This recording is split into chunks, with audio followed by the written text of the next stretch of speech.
Hey, so I had a no start issue on this 4650, and I hadn't seen any videos online, so I figured I'd make one. I had loose battery terminals, so I replaced the battery terminals on this tractor. It's new to me, and did it. The thing wouldn't start.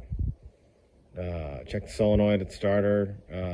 It was fine. I was getting power. It was getting powered at the solenoid, and then at the starter.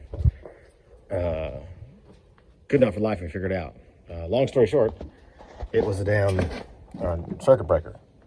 So this is the old one that was in there, and it was getting power on both sides of the lugs, but it was just not getting 12 volts, and I just was using a test light, so it was just kind of dim. I just figured I had a bad ground, and it was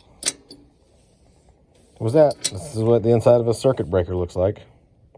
There's a little piece of copper that goes in under one of these ends, and it was rattling around, so I took the circuit breaker off, and you could kind of jingle it around, and you could hear it. We swapped it out with the other one that was on the board, and the thing started right up, so in case somebody else is racking their head.